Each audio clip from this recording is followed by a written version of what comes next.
So I work for the public radio station in Charlotte, the state's biggest city. And, the elections director here says he expects a huge increase in mail voting. Back in 2016, I think there were 29,000 mail ballots in the presidential race. This year, they're expecting up to 100,000. And like we talked about earlier, one of the issues is going to be the post office, that mail delivery has gotten much slower. I think another issue is going to be, each year people make mistakes on their mail ballots, whether they don't have enough witness signatures or there's other technicalities that cause the ballot to be discarded.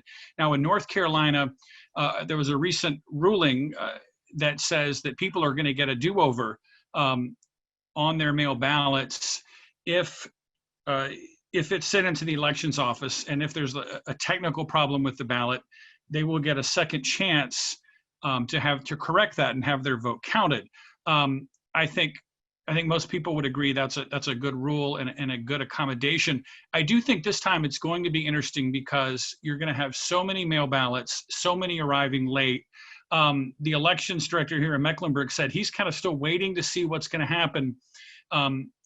He will receive lots of ballots on Monday, November 2nd, and even on election day or after election day with an election day postmark.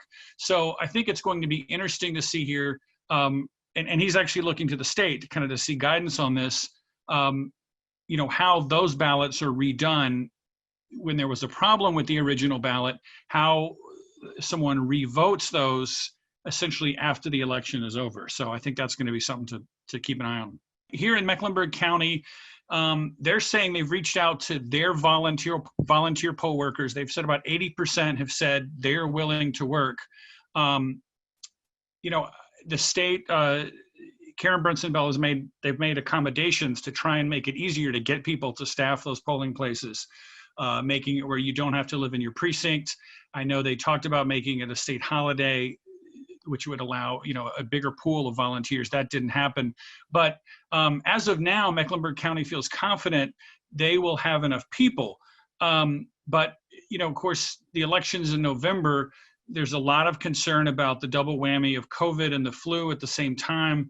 That could, that could upend things. And a lot of people who do volunteer are elderly, and they could be more scared to come out and do this if things get worse.